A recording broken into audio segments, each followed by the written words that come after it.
Welcome back, everyone. Deck Building with Feather, Part 2. Be sure to check out Part 1 if you have not done so already, where we looked at the Good Stuff deck and the ETB deck. Today, however, we're going to be looking at the Voltron pump build with Feather, as well as what I'm calling the Storm version of Feather. It's not truly Storm, but you guys get the idea. It's going to be a very spell-slingery, combo-based deck with Aetherflux Reservoir and Paradox Engine. Also, today's video, I'm actually going to go through the process of how I cut cards to get down to 100 for this deck. Because Feather cares about a pool of cards called Instants and Sorceries, there are literally thousands and thousands of potential candidates for the deck. It is really tough to cut this deck down to 100 cards. So today we'll be going through the process, and hopefully I'll be giving you some tools so that it'll be easier for you to cut your own decks down to 100 cards. So today's video is largely about the process. Anyway, with that, let's get into the first build. This is going to be the Voltron pump build of Feather. Basically, the idea is going to be to use a bunch of things like Titan Strength, Teamer Battle Rage, stuff like that, and just pump our commander up to easily lethal damage and hit our opponents one time, and basically one-shot them out of the game. I was talking with a few Patreon supporters, and they said they actually wanted to see me go through the process of cutting cards. So while trying to put this deck list together, I'm actually going to go through the process that I use to cut cards from a deck. Because it's something that most people struggle with, so you guys can see some of the different thought processes that I use to actually get my decks down to 100 cards. One of the first things I like to do, and Magic Online does this right off the get-go, is sort the deck by converted mana cost, which we see here. Decks can only support so many cards in a given mana slot, especially as you go up the mana curve. So that's one of the very first things that I like to do. A lot of times I'll have like too many 6-drops, so just by looking at the converted mana cost, I know that I'll need to cut some 6-drops. This deck isn't doing too bad, although we have 5 8-drops and 4 6-drops, which for a normal deck would be fine, but because of what this particular deck wants to be doing, it's probably a little bit high, actually. I mean, our goal is basically just going to be to slam Feather, and then when we untap with it, just load up on the pump spells. Hopefully take someone out of the game as early as turn 4 or turn 5 is the plan. So with a strategy like that, you just don't need as many 5, 6, and 7 drops in your deck. But like I said, for a normal deck, 8 and 6 is probably fine. Anyway, so that's the first tool that I use, and that one tends to be very, very helpful. Works for most situations. For this particular one, the issue is pretty obvious that we have way too many 1-drops and 2-drops, so those are the areas that we'll be cutting from. But that's also not surprising given on what Feather does. She wants to take advantage of these cheap pump spells and other spells that target. So now that we've exhausted the option of knowing which converted mana cost slots we want to cut from, another very early thing that I like to do, see if there's cards or packages of cards that we can cut if we don't think we need them. And based on how this deck is playing out right now, I can already tell you that the Neheb Aggravated Assault combo is going to be right out the window. And the next thing that I'm not sure about is whether we want to keep Balefire Liege, Gutter Snipe, and Firebrand Archer. If this deck does what it's supposed to do, we shouldn't really even need those cards, so I'm actually going to go ahead and cut those as well. A different version of Feather would certainly want to be running those if you're trying to do more of the Storm-based plan. Then I think those are great cards to be using. But for this particular build and what this build wants to do, I think we're going to get rid of those. So get rid of Balefire, get rid of Gutter Snipe, get rid of Firebrand Archer. By the way, we started at around, 125, 126 cards in this deck, so we have a lot of cuts to make, so you guys will get to see me go through this process and figure out what we're doing to get this deck down to 100 cards. The second thing I like to do is arrange the deck by converted mana cost. Okay, so we have a pretty clear indication of what converted mana cost slots we want to be cutting cards from. Now, there's an issue that's unique to this deck in that we're running a ton of spells that are all very similar in function. That won't typically be the case in most decks that you build. On average in Commander, I'd say that maybe you probably have about 3 or 4 cards that have a similar function in the deck, and maybe you choose the best 3 or whatever the case is. In this particular deck, we actually have a lot of cards that do just about the same thing. So what I actually want to do is I'm actually going to break those cards into piles and try to sort them by function. Putting the light cards together, we can see which ones are the best of the group. And that should give us a little bit more information to figure out what we need to cut. So I'm going to go ahead and arrange these cards into piles that make sense. Okay, so I've separated these cards into useful piles to be able to try to compare like cards and see what cuts we can make from that. This first pile right here is just all the pump spells. The second pile right here are cards that are primarily concerned about card draw. Yeah, Defiant Strike gives it +1/+0. Crimson Wisps gives a card haste, can be relevant. Largely the focus of these cards will be only card draw. And the other ability isn't really the main focus, but it's there if we need it. This pile right here is all protection cards, and if a few of these cards do have modes on them, so they can be more than one thing if we need them to. Boros Charm, for example, wasn't sure whether to put it in the double strike pile or the protection pile. Either way, you know, both great modes in that card, both modes that you may need to use. So the first one is a Johnny's Presence. Now, looking at this pile of protection cards, I will also mention that we have Swiftfoot Boots in the deck. Swiftfoot Boots is in this big pile over here of just everything else, cards that I'm pretty sure we want to keep in the deck. So we're definitely going to leave that in. I think it's just too good not to, so yeah. And then this pile right here is the double strike pile. All these cards are about adding double strike. Onward to Victory is a really interesting one in that it doubles the power and gives it double strike. Although if you aftermath it, I'm pretty sure it does not go back to your hand if you aftermath it. It'll go straight into exile. So the double strike's there if you need it, but it also doubles the power. So this card, you know, a little bit of utility there, and, you know, it's the ability to use it twice on its own naturally, which is pretty cool. And then finally, this pile is extra combat steps. One thing I did notice, we also had this electrostatic field in the deck while I was sorting through these piles, which was part of the Storm package. We're going to cut that one. That'll give us an easy cut right there. Another easy cut that I saw, we actually have a duplicate of Fever Charm, so we'll go ahead and get rid of that. And so one thing with this deck right now that I don't know is how many of these spell-based cards do you actually want to run on a Feather deck? The answer, I really don't know. I need to see this deck in action, and it's probably also going to depend on how you want to focus your Feather build.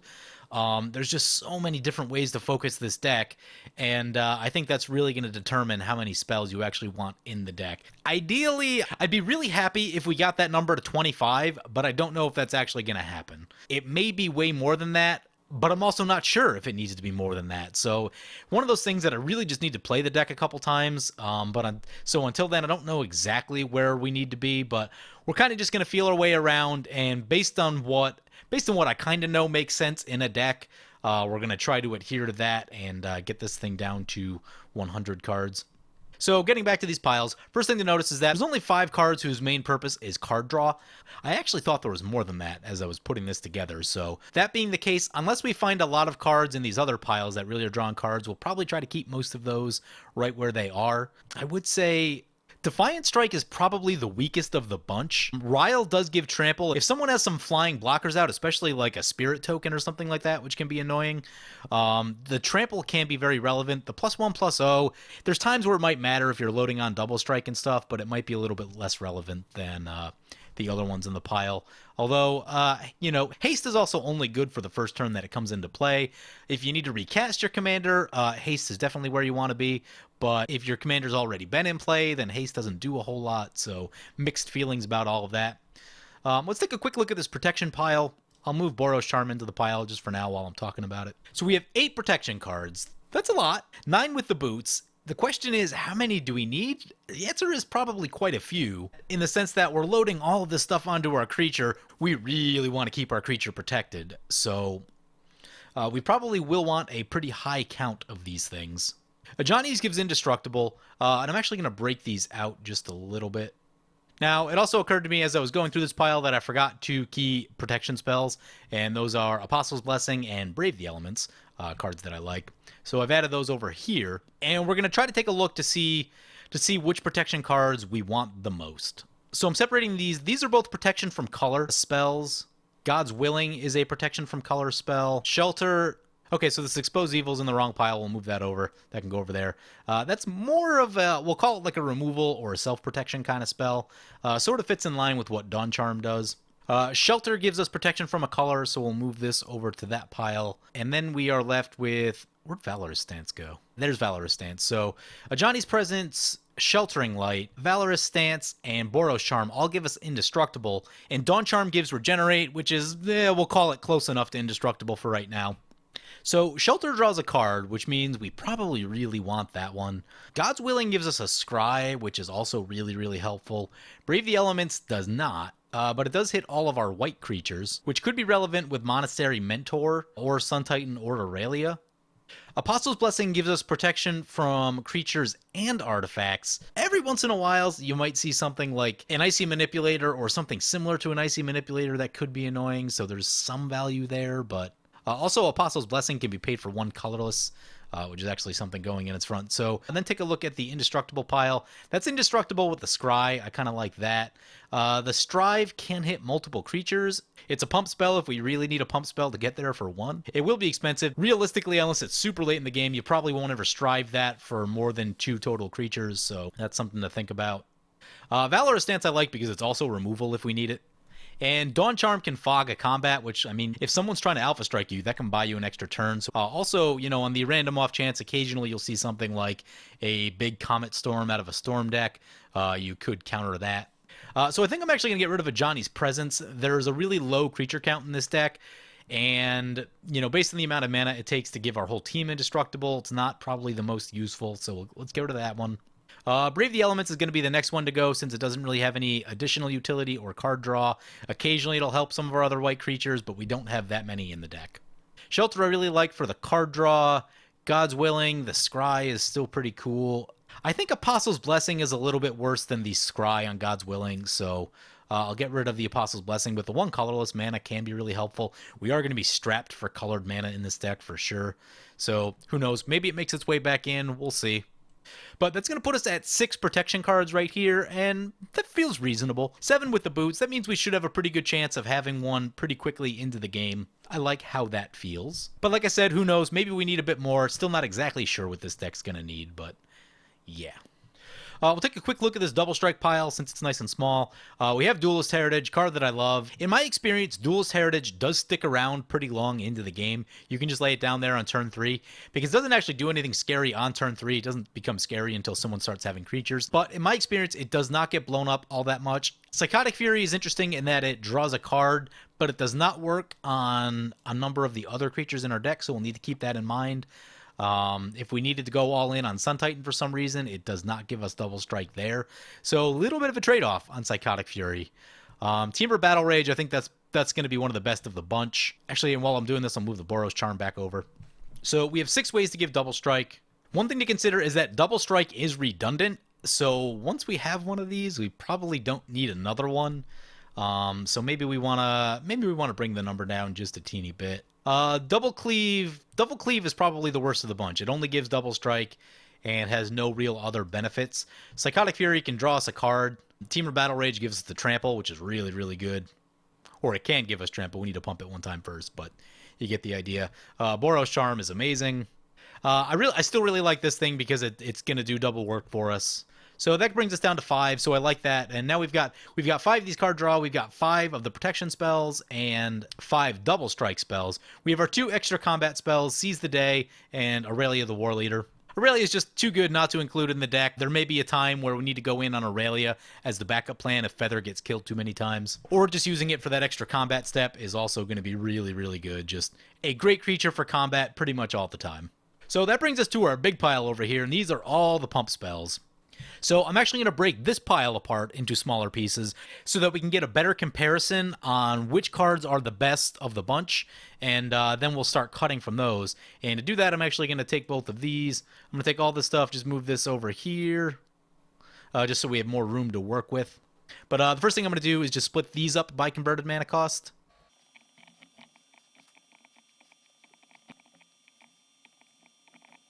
Okay, so I've separated all these cards into like piles. This first pile right here is 1 mana pump spells, so we can get a pretty good feel on those. The second one right here is 2 mana pump spells. This third pile is pump spells with utility. There's only 2 cards in that pile. And this third pile is pump spells with some sort of evasion. I believe all of these are specifically trample. And trample could be very relevant. We'll probably want to prioritize those just a little bit higher than we prioritize some other things, even if they're a little bit less mana efficient. So we'll start with this first pile right here. We have Strength of Arms, it gives +2/+2, and if we have an equipment, which we will a decent amount of the time, it'll create a white token. However, I think the 3 power is going to be more relevant than the token is most of the time. Now, the token is a blocker, which will make it harder for people to swing back in, but yeah, maybe I talked myself into keeping it. That token could be very relevant, especially if we're, if we cast it a couple times and just get a couple chump blockers. That keeps big non-trampling creatures from killing us in the game, so that could be a thing. Borrowed Hostility will most likely be giving 3/0 until end of turn, but if we need to, we can pay extra to get some first strike. Reckless Charge is 3-0, and Haste. Haste is very useful. Titan Strength has Scry. That's going to make it one of the better ones of the bunch.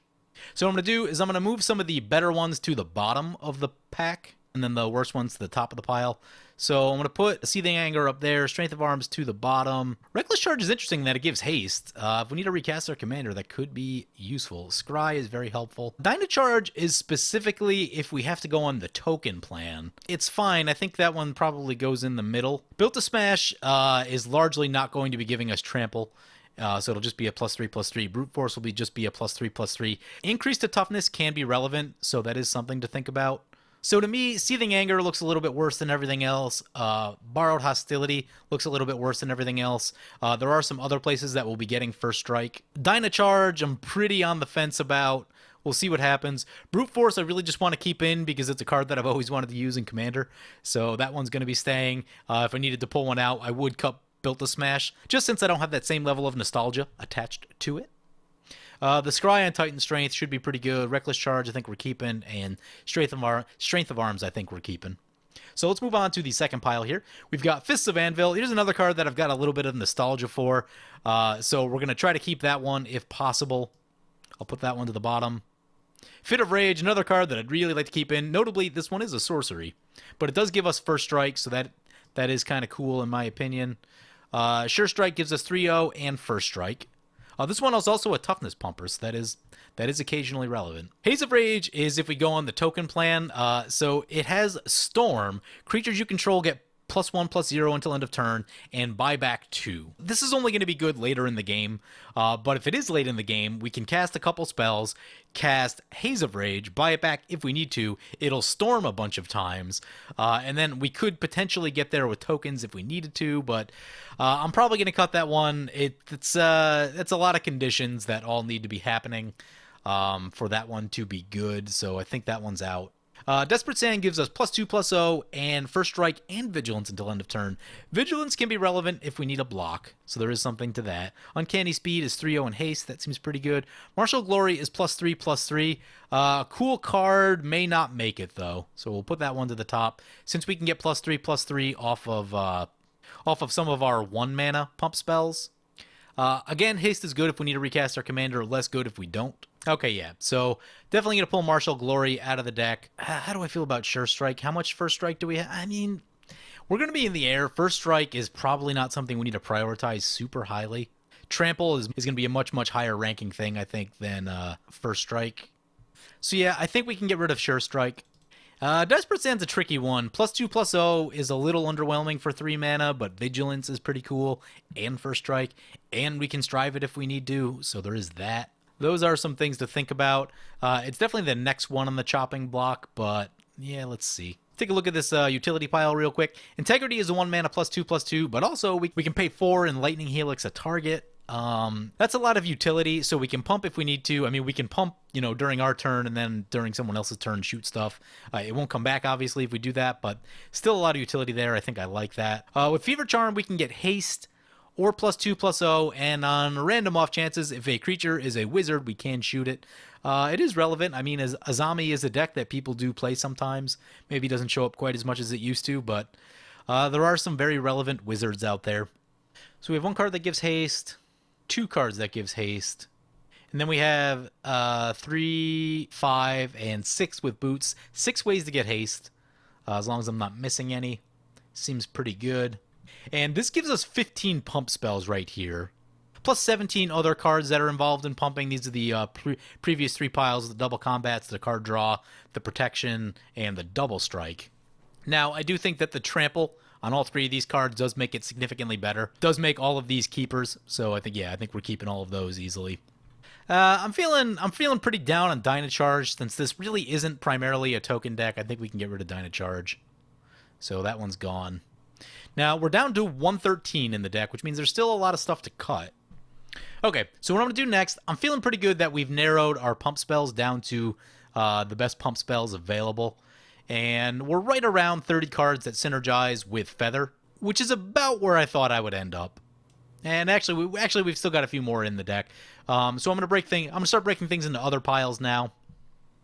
Okay, so I separated things into some more piles, and let's take a look at what we're looking at. First, this pile right here is mana ramp, things that find mana, things just generally involved in mana production. We missed this tithe. Tithe goes in that pile. Things involved in mana production. One that I'm interested in trying out is this Runaway Steamkin. It looks like it could be pretty good, especially if we're trying to play a bunch of red spells in a turn. So I think we're going to leave that one in and try to make that work. Burnish Shard I like because it gives us 2 colored mana. That's very important. Chromatic Lantern, same thing, colored mana. Feast and Famine, ridiculously good. Solemn Simulacrum, it does so much, it's tough to cut. If you lay down a Solemn Simulacrum, you're getting that land, and it's also hard for people to attack into you because they don't want to give you the card draw. So they probably won't until they have Trample. Mana Crypt, good. Gilded Lotus, might be able to live without Gilded Lotus. Put that towards the top up here. Pyromancer's Goggles seems really cool. I think we want to keep that. Paradox Engine is a bit combo-y. Like if we had like a Signet or a Felwar Stone down, we could potentially just cast all of the 1-drops in our hand. So we probably need to keep the Paradox Engine. There's a Signet, there's a Felwar Stone. Dowsing Dagger, it fits in the curve so nicely with Feather. It's going to be tough to cut. Oh man, I think we got to keep that one. Soul Ring. Mana Vault. Can we live without Mana Vault? This deck, I mean, Mana Vault's so good, but maybe this deck doesn't need Mana Vault. Smothering Tide's good. It makes us colored mana. Land Tax, Tithe. Ooh. Don't really want to cut anything out of that pile, but 17 is a lot of cards that care about mana production. Even though Feast and Famine technically doubles us up, I'll put it over in the equipment pile over here. So the question is, how many things can Paradox Engine actually trigger in the deck? 8 things that it can trigger. I mean, ideally that number would be a bit higher, but that still seems pretty good because even if it's just one, even something as simple as a Signet or a Felwar Stone, we could be emptying out our hand. So that seems really, really good. I'm going to try and keep this mana pile. I guess Dowsing Dagger is the one that we can really live without right now. I'm pretty sure it's going to be really good in this deck, but we do have some other builds with Feather. We'll try it out, see how it's going. Maybe it doesn't quite fit in this deck because if you go Feather and then you put the Dowsing Dagger on it, people are likely to try and just shoot it right on the spot right there so that the thing doesn't flip over. That does happen occasionally. Okay, so next thing I'm looking at this pile of just kind of leftover stuff right here. And I'm actually thinking Charmbreaker Devils can go. It's pretty expensive. It's not great in the games I've really seen it. 6 and waiting to untap is quite a lot, so we'll get rid of that one. Expose Evil, oh man, it seems really good in the deck. Like it gives, tapping stuff is a very interesting ability. The Investigate is cool too, but Investigate is more mana that we need to be pumping into things to draw, so maybe we're getting rid of Expose Evil. I believe it is in some of the other deck lists that I've tried, so we'll leave that in there. We still have 11 pieces of removal, plus Chandra's Ignition and Aurelia's Fury, which are kind of removal, but also do more stuff, so I just wanted to keep those separate. Soul's Fire is another interesting one. It just allows us to do direct damage to a target. If Feather gets big enough, we can just fire off the Soul's Fire for as a big finisher. So let's just take a look through the removal pile, see what we got going. We've got Blasphemous Act, always good to have around. Austere Command, always good as well. Our Revelation's an interesting one. It's very good with Teferi's and Boros Charm. We're going to be trying to... Yeah, man, when you're behind, Our Revelation is so good. This deck has some equipments, has a decent number of artifacts right here. Yeah, I think we're going to keep Our Revelation. It's just so good when you fall behind. Chaos Warp is great. Impact Resonance should be good. Impact Resonance is best when someone is trying to do Voltron things and trying to hit big damage all at once. So I think that's a good one to hang around. Plus, we can get it back. Seems pretty good. Return to Dust, always good. Path to Exile, always good. Wrath of God, maybe we can live without Wrath of God. We would have Austere Command. We'd have Blasphemous Act, Austere Command, Our Revelation, Impact Resonance, kind of it's board wipe-ish. Chandra's Ignition, that's about 4. Fell the Mighty is interesting as well. We can get rid of the big stuff on board. Doesn't help us with tokens, though. Yeah, maybe get rid of Wrath of God. We have bits of spot removal as well with Reckless Rage. Is a really interesting one. All right, so I think it's time to check out our other stuff pile. Take a look through our equipments real quick. Mask of Memory, too good to let it go. Sword of the Animus, too good to let it go. Boots, so good. Sunforger, so good. Stoneforge Mystic, definitely need that. Steel Shapers, yep, gonna be too good. Feast Famine. Okay, all those cards are ridiculous. We definitely want all those.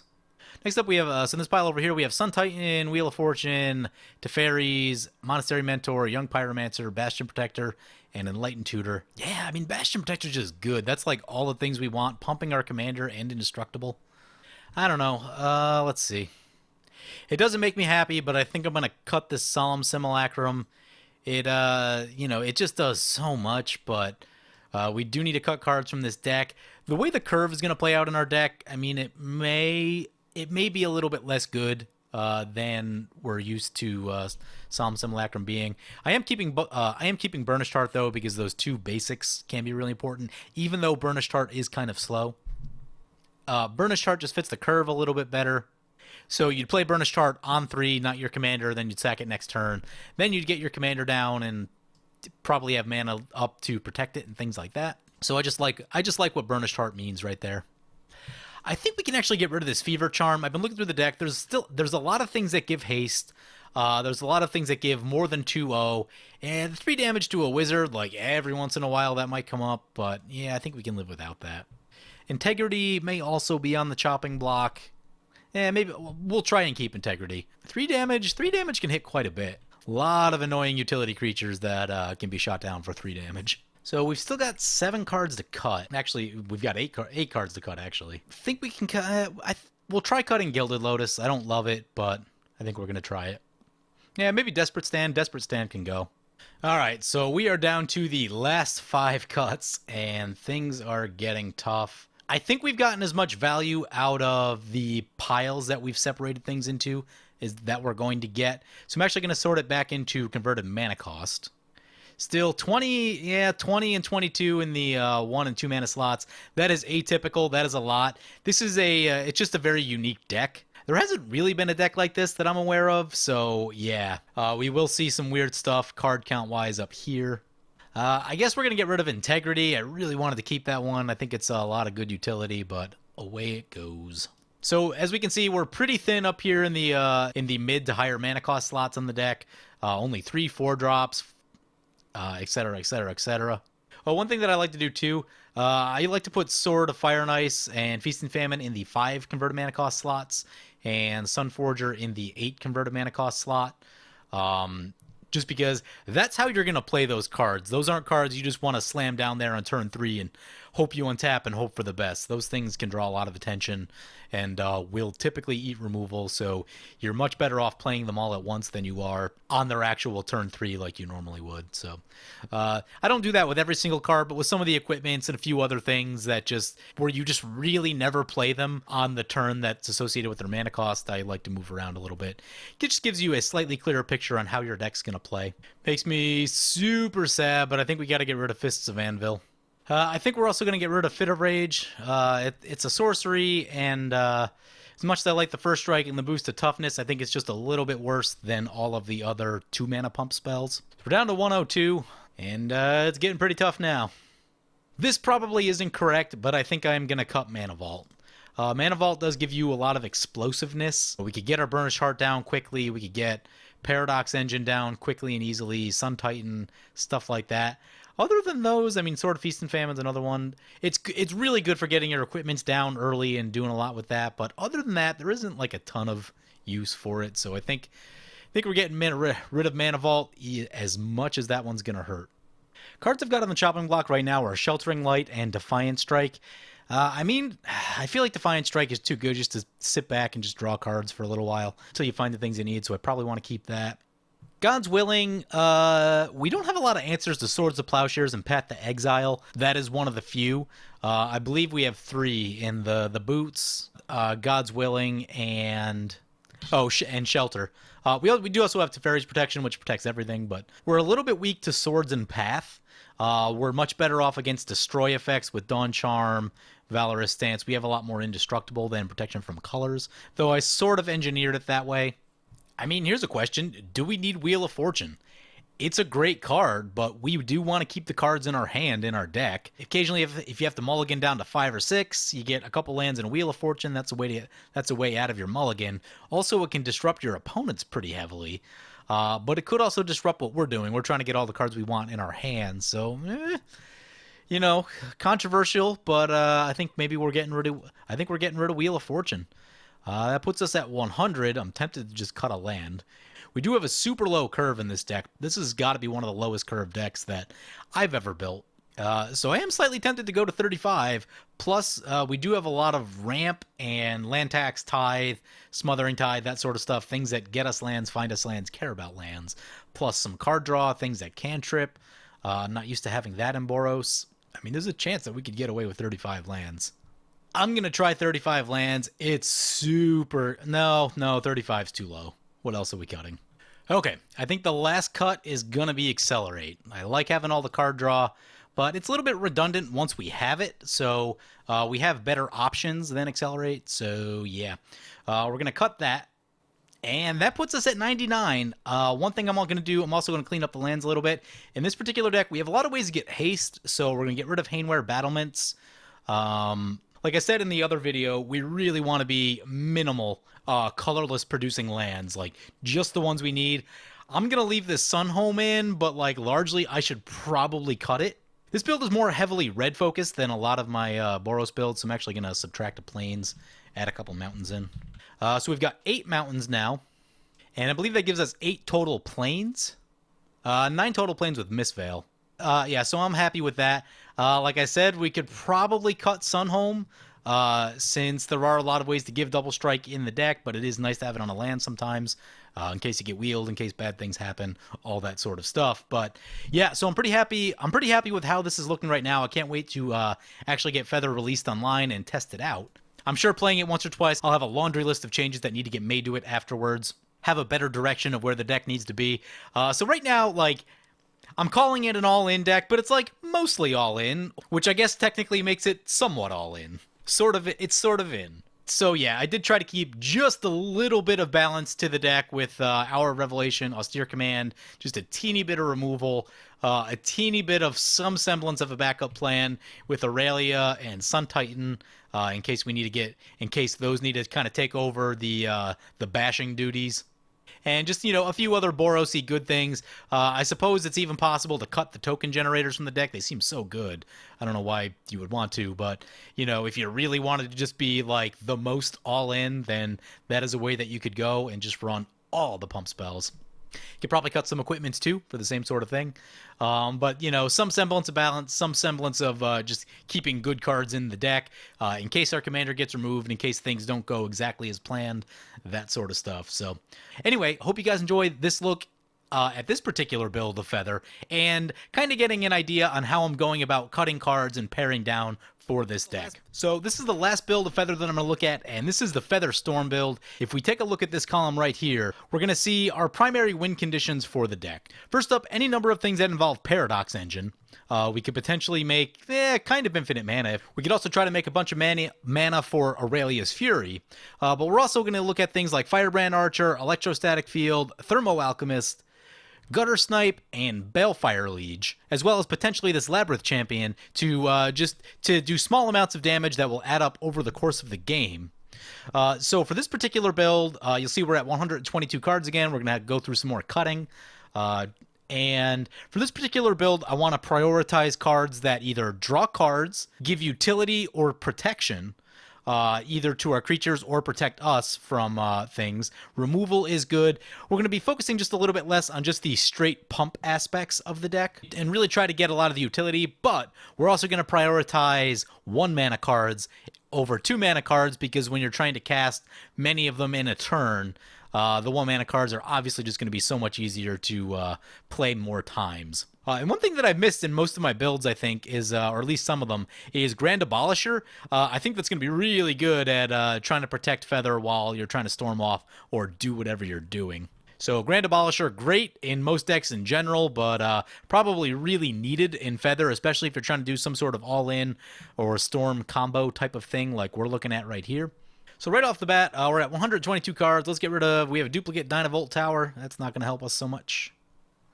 I'm going to go through the 2 mana cards first and try to get rid of cards from there, simply because we really want to keep as many of the 1 mana ones as we can. So I'm going to get rid of Brute Strength. For now, I am planning to keep Invigorated Rampage if I can. I'm also going to... Do we get rid of Soulsfire? Yeah, I think we get rid of Soulsfire. This deck isn't... maybe we keep it. Titan Strength isn't going to do nearly as much in this deck. as is some of our other builds, so we're going to get rid of that one. I'm not sure about Myth Realized yet. Could be a potential win condition for us. Just make it huge. We do have 2 Emerge Unscathed, so let's get rid of one of those. Bandage is 1 mana draw card. I do like that. We still have a lot of Double Strike in the deck. We can probably afford to get rid of a lot of Double Strike. We could probably get rid of this Reckless Charge. I'm going to get rid of Hour of Revelation for this one. This deck isn't going to be quite as fast as our other decks. So we have more time to mess around with more removal and more value-based kind of stuff. Yeah, we'll get rid of the Soul's Fire. Debating about Onward to Victory is just so good. I mean, even 1 pump spell and then you double from there is really, really strong. Actually, maybe not. We have gotten rid of most of the pump spells in our deck. I guess that means we can also get rid of Psychotic Fury. Attacking isn't necessarily going to be our primary plan. Get rid of Guided Strike. I guess we're getting rid of, and oh man, I really want to keep that Invigorated Rampage. Just never know when you're going to need. Always good to just have one of those around, just in case you need to go on the attack plan. Yeah, maybe we're getting rid of Temur Battle Rage. Well, Double Strike and Trample. So I guess we're not pumping the same way. Yeah, get rid of Temur Battle Rage. Don't have all this. We don't have as many pump spells in this version. Also, Duelist Heritage is good for wearing people's life total down. Even just other people attacking other players. Because we're not super heavily creature focused anymore, I'm going to get rid of Myth Realized. I guess we're getting rid of Onward to Victory. Means we can also probably... Oh man, I don't love running without Aurelia, but she's so good. She's just so good, but we may have to. Yeah, I think we're going to get rid of Aurelia. Now, I am running a True Conviction in the deck, mostly for the lifelink, because if all of our creatures are doing damage to multiple targets at a time, we'll be getting a lot of life back, and having lots of life is very helpful. Since we're going to be running a ton of card draw in the deck, I'm actually going to run without Steel Shaper's Gift, which I don't love to do, but we need to cut cards, and we should be drawing so many cards that we'll draw into our equipments that way anyway. We still do have Stoneforge Mystic in the deck, so we do have one way to tutor up equipments. I think we can get rid of Blessed Breath. That one's not really drawing us cards. God's Willing at least scries. Sheltering Light scries. I do think Solemn Simulacrum needs to come back into this deck. Strength of Arms, I'm going to cut. Maybe it's good, maybe it's not. I don't know. Need to see it. If we have equipments out, it's probably pretty good, since we can make blockers, but if we don't, then who knows. I'm going to discard the Cinder Pyromancer since it only... It actually doesn't hit creatures. It only hits 1 player at a time, hits 1 player or planeswalker, doesn't hit creatures. Does untap whenever you cast a red spell, but don't think we're going to get quite enough value out of that one. So yeah, the game plan with this deck is basically just going to be to sit back and combo off. You may attack a little bit wherever there's some opportune attacks, but you wouldn't want to attack into like open mana and put yourself at risk with this particular build. I'm also going to get rid of the Labyrinth Champion since it doesn't hit every player. It does look decent in that you can target down creatures if you need to, and sometimes that's relevant. But it's a little pricey at 4, and doesn't really hit players the same way. Yeah, maybe we get rid of Valorous... I love Valorous Stance. Valorous Stance is just a lot of utility. Tough to pass on that. Maybe we're getting rid of Dawn Charm. I guess let's try it. Doesn't make me happy. I do like having that Fog Effect. Fog Effects are so good to have around. I guess we'll get rid of Duelist Heritage since it's not super on focus for us, even though it can be a great way when your opponents attack each other to get their life totals lower. I'm actually going to cut Ryle since we won't be needing the trample nearly as much, and it's a sorcery, so we can't cast it during other players' turns, which I think makes it a little bit less good, and that leaves us with 1 card to go. I guess it's going to be this Valorous Stance. It does make me sad. It is a card that I really wanted to keep in there, but we do need to get to 100, so there we are. So this is the Storm build of Feather. This one I'm a little bit less confident in. Storm builds are not really my forte, as you guys may have guessed. So we'll call this the start of a Storm build, since this one will probably take a lot of refining, much more than some of my other builds. Since, like I said, Storm is not my strong suit. Anyway, I hope you guys enjoy these looks at a bunch of different Feather builds, and trying to get some insight on how I cut cards and how I build my decks. What build of Feather are you guys most looking forward to? Let me know in the comments below. And as always, feel free to comment, like, or subscribe. Thank you for watching. So I hope you guys enjoy this look at Feather today. Be sure to check out part 2 where I talk about the combo build and the Voltron pump build, as well as how I actually go about cutting cards from the deck. And of course, videos like this are possible because of my awesome Patreon supporters. So if you want to help support the channel and vote on which decks I play next, feel free to check out my Patreon at the link below.